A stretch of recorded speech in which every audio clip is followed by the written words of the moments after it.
respecter absolument le confinement. Ce n'est pas le moment de relâcher ses efforts parce qu'on arrive peut-être enfin aux premiers effets de ce confinement. En tout cas, il y a un doux espoir avec les chiffres des admissions en réanimation. Regardez justement, depuis lundi, ce chiffre des admissions est bel et bien en baisse. 475 lundi dernier, 382 jeudi, 263 hier vendredi. On reste bien évidemment très prudent, mais c'est bel et bien encourageant. On vous entend dans quelques instants, Guillaume Bigot, sur ça. Mais d'abord, je voulais me tourner vers vous, Cathy Legac. Rebonjour, vous êtes infirmière, co-secrétaire générale du syndicat Sud Santé. D'abord, vous avez été sur le terrain cette semaine? Ah oui, je suis sur le terrain depuis le début. Je félicite d'ailleurs tous mes militants qui ont tous repris, on va dire, la blouse. On a été instinctivement, c'est notre cœur de métier, infirmiers, aides-soignants, ouvriers, administratifs. On a tous été dans nos services respectifs et depuis le début, oui, en réanimation. Cathy, lorsque je parle ce matin d'un doux espoir avec ce nombre d'entrées en réanimation qui baisse depuis lundi, je le disais, seulement, entre guillemets, si on peut le dire comme ça, 263 hier vendredi. Vous me rejoignez sur ce point de vue-là, sans bien sûr dire aux gens tout va mieux, on arrête tout, vous pouvez ressortir, mais c'est un encouragement? C'est certainement un encouragement, c'est certainement le fruit du confinement. Nous, sur le terrain, on ne le voit pas vraiment. Nos réanimations sont toujours aussi pleines, avec des patients toujours aussi graves. On a proportionnellement très peu de patients qui sortent, je trouve, en bonne santé, on va dire. On a plutôt l'inverse. Et puis c'est des patients qui restent longtemps, qui s'aggravent avec le temps aussi. Donc nous, on ne le voit pas directement, cette baisse. C'est plutôt les médecins qui sont à la régulation, qui voient le nombre d'appels diminuer. Nous, sur le terrain, concrètement auprès des patients, on a eu beaucoup de transferts, comme on a vu vers les régions, mais beaucoup d'entrées aussi. Donc voilà, c'est ça, nous, le concret sur le terrain. Sur vos conditions de travail au quotidien, sur les masques, sur les blouses, sur les lunettes, vous en êtes où concrètement, vous? C'est une catastrophe. C'est une catastrophe. Quand j'ai repris le service, on a eu une formation nous disant faut mettre une surblouse, le masque, les lunettes, la charlotte. Et aujourd'hui, avant que je reparte, j'ai travaillé jeudi dernier, on a un médecin hygiéniste qui vient nous dire il n'y a plus de surblouse, donc tout ce qu'on vous a appris 15 jours auparavant, vous oubliez, on va faire autrement, on va essayer de trouver des blouses lavables. Et là, j'ai vu des collègues inquiets, anxieux, parce que remettre une blouse qui a été déjà portée par quelqu'un d'autre, il peut y avoir des fautes, ce qu'on dit des fautes d'asepsie. Donc une anxiété grandissante, des professionnels disant moi si c'est comme ça, ça va pas le faire, parce que nous aussi on a nos familles. On rentre à la maison, on a aussi et une peur grandissante et un vrai problème de matériel, des masques périmés. Alors ils sentent mauvais quand vous l'avez sur le nez, et deux, c'est pas rassurant. On nous dit c'est les élastiques qui sont périmés, mais on est des soignants, on a eu une formation à l'hygiène, une formation pointue, et on nous fait croire l'inverse, et c'est pas possible. Guillaume Bigot, vous lire justement sur ces chiffres d'entrée en réanimation qui est en baisse, donc je le disais depuis le GAC. Il y a cette réanimation dont on parle beaucoup, parfois jusqu'à 2 à 3 semaines, et on commence à en parler déjà, ça y est, de la post-réa, sur les effets secondaires d'une réanimation. Moi, on m'a dit réapprendre à parler, parfois même à déglutir, à marcher, à faire des mouvements. Cette convalescence aussi, ces patients, il va falloir aussi les accompagner pendant plusieurs semaines après. Est-ce que vous y pensez déjà ? Alors oui, il va y avoir des conséquences à la réanimation, mais comme toutes les réanimations, à chaque fois qu'on passe en réanimation, j'entendais tout à l'heure, il y a une fonte musculaire, donc il faut réapprendre. D'où l'importance de certains médicaments comme le curare par exemple. Il y a une fonte musculaire. Après, le fait d'avoir été intubé, ventilé, il y a le tuyau dans la bouche, donc on a une espèce de gêne au niveau de la gorge, un peu type angine, quoi. Enfin voilà, donc il faut tout reprendre petit à petit. Et puis malgré tout un petit c'est un traumatisme aussi. La difficulté respiratoire, elle va rester un tout petit peu aussi après la réanimation. La réanimation n'est qu'un épisode dans la maladie du patient. Il va devoir aller en salle une fois et on les sort très très vite de réanimation une fois qu'ils vont mieux. Mais ils ne sont pas guéris à 100%. Et après, ils vont aller dans des soins de suite, certainement. Cathy, en quelques mots, vous étiez sur ce plateau il y a 15 jours, je crois. Est-ce que le profil des patients que vous avez vu jeudi, par exemple, lorsque vous travaillez, est-ce qu'il a changé ?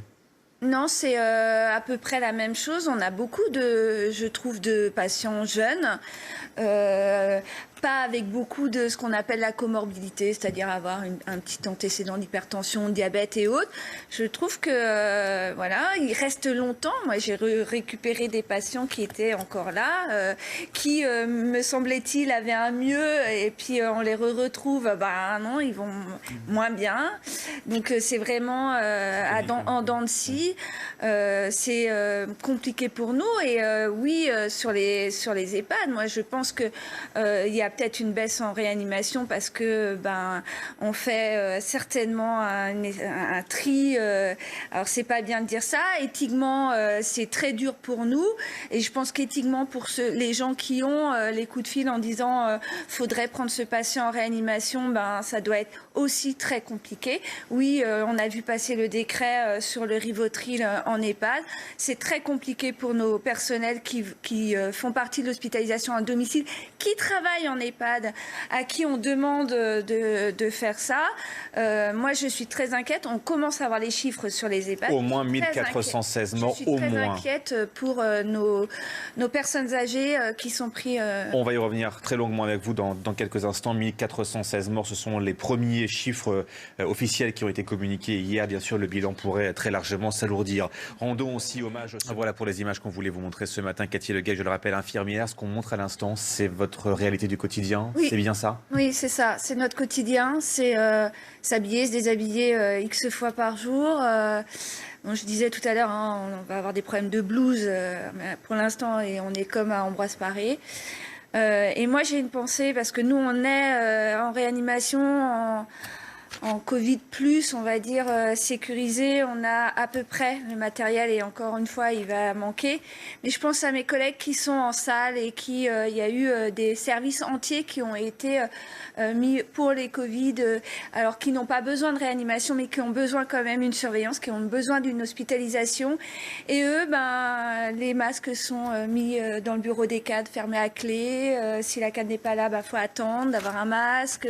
Voilà, c'est aussi très très compliqué en salle, dans les services des urgences où ils reçoivent et où le patient va se dégrader très très vite, dans les services qu'on appelle nous le déchoc, c'est-à-dire où on va tous les techniquer de façon rapide avec tous les risques, parce que quand il est intubé, ventilé, le patient, il ne postillonne plus.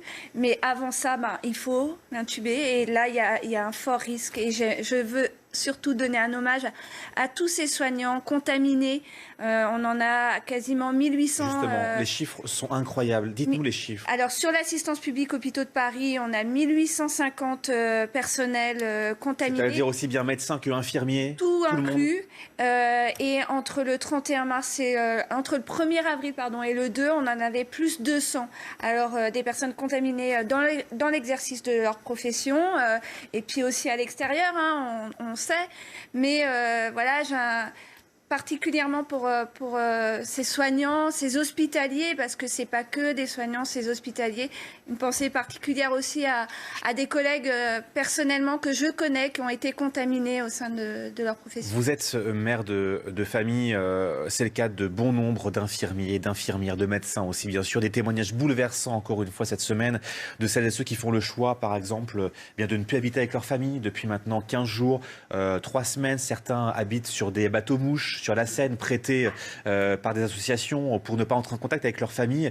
C'est ça aussi qu'il faut gérer en plus et qu'il faut rappeler aux gens. C'est la pression du quotidien dans les hôpitaux avec les patients, mais aussi cette frustration d'être coupé du monde réel et avec sa famille aussi. Alors, il y a la frustration d'être coupé de sa famille, la frustration quand on est encore avec sa famille, d'avoir peur de les contaminer, surtout quand on n'a pas ces protections. C'est-à-dire que quand on se sent en insécurité au sein de son métier, de son travail, et d'avoir le sentiment de le faire le plus correctement possible et au fond de ses tripes, on donne nos tripes pour les patients, on donne vraiment tout ce qu'on peut, mais de ne pas avoir cette sécurité, c'est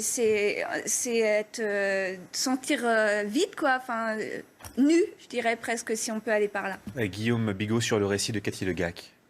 Ce qu'on comprend bien, c'est que contre le coronavirus, Guillaume Bigot, il y a aussi un engagement sans précédent des services de santé et de sécurité pour les transferts des malades des zones pratiquement saturées en direction de l'ouest de la France principalement, par train, par hélicoptère, par bateau même depuis la Corse.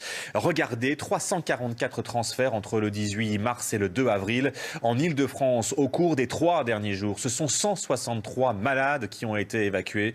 L'agence régionale de santé entend poursuivre les transferts durant tout le week-end, mais à un rythme moins soutenu. Cathy Legac, ces transferts qui ont été opérés par des équipes SMUR, par des pompiers, je le dis, dans des trains, dans des hélicoptères, c'est sans précédent ce qu'on a vu dans le pays. Ces transferts, ça a permis de sauver des vies concrètement? Certainement, parce que du coup, ça a libéré des lits à Paris et en Île-de-France. Et dans le Grand Est. Et dans le Grand Est. Et donc, du coup, on a pu prendre des patients qui venaient et qui s'aggravaient très vite et qu'on ne pouvait pas transférer. Les patients, la plupart qu'on a transférés, c'est ceux qui étaient dits stabilisés.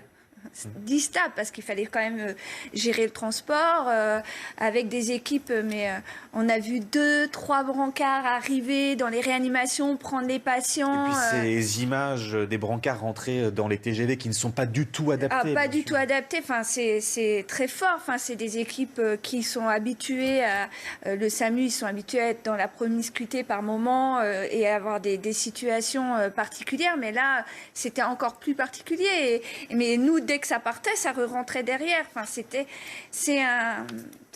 Ça va vite, il faut prendre les patients très vite, il faut nettoyer très vite, et puis ce manque de matériel. Mais quand je parle les pouces-seringues, l'autre jour, on avait le SAMU, j'ai que 2 pouces-seringues, il en fallait 3. Et ça, il y a un vrai problème d'anticipation de cette crise. Moi, je comprends pas qu'au mois de janvier, on n'ait pas tout anticipé, même au mois de décembre. On a cru que la Chine était loin et que jamais ça nous arriverait dessus. Ce sont les propos d'Agnès Buzyn. Et c'est juste pas possible. Il n'y a aucune anticipation. Tout est au jour le jour. Là, il n'y a plus de masque, il n'y a plus de casaque, il n'y a plus de curare, il n'y a plus d'hypnotique. Tout est au dernier moment et nous, on doit s'adapter à ce problème qui, moi, est vraiment de la responsabilité du gouvernement. Daniel Simeka, sur ce que raconte Cathy Legac, je rappelle que vous êtes médecin généraliste. Moi, ce qui me frappe, c'est le nombre de personnes infectées au sein de la PHP. Vous pouvez nous rappeler justement les chiffres? Alors, les chiffres qu'on a eus le 1er avril, c'était le 2 avril, 1850 personnels hospitaliers de l'assistance publique infectés par le Covid-19, 4 qui sont en réanimation. Et vous avez tous été testés ou pas, l'assistance publique? Non, on n'est pas testés. Vous vous rendez compte aussi On n'est pas testés. On est testés. 200 en seulement quelques jours? Et 200 en une journée. Daniel Simeka. On est testé que si... Pardon. Allez-y. On est testé que si on a des symptômes. C'est-à-dire que si on a un pic fébrile, si on a une petite toux, mais là, moi, par exemple, j'ai une collègue, elle a juste eu comme symptôme absence d'odorat et de goût. Elle a quand même, comme elle était au sein de l'hôpital, elle a été aux urgences, on a quand même voulu la tester, mais on a de ses collègues qui refusent de tester. Daniel Simeka. Oui, et combien gagnent ces gens? Combien gagnent ces gens? On a refusé. Une infirmière, ça gagne combien? En début de carrière, week-end inclus, net, 1 600 €. Oui, mais vous êtes des riens, vous n'avez pas fait de start-up, c'est normal. C'est vrai, on est des riens. Ça faisait 1 an, je reprends, ça faisait 1 an qu'on réclamait. Ça faisait 1 an qu'on disait, s'il y a une crise sanitaire, on va droit dans le mur. Est-ce que vous avez perçu quelque chose d'ailleurs depuis? Ah bah non, alors il y a 15 jours... Vous avez promis 50 €, c'est ça, non? Alors il y a Martin Hirsch, notre directeur, qui, dans la fonction publique, il n'a pas de levier de rémunération. Hein, donc il nous avait promis une indemnité travaux dangereux, mais pour l'instant, elle n'a pas reçu, de 53 €. Ouais. Mais cette indemnité de travaux dangereux, ceux qui travaillent déjà en réanimation l'ont déjà. C'est dérisoire, 53 €. Mais c'est pas à la rigueur, là, c'est toute une logique en réalité qui est mise au jour. C'est une logique qui ne va pas, qui est cul par-dessus tête, qui est mise au jour parce que les scientifiques qui cherchent des molécules actuellement, combien ils sont payés en réalité? Combien sont payés les professeurs d'université? Combien sont payés les officiers, même les officiers supérieurs de l'armée française? Combien sont payés les pompiers, etc., etc. La liste est très très longue. Donc il y a vraiment en direct ce matin, Vincent, je remercie mes invités qui étaient avec moi également sur ce plateau ce matin, Daniel Simeka, Cathy Legac et Guillaume Bigot. Ainsi se refaire la matinale week-end en ce samedi. Ne bougez pas, dans quelques instants.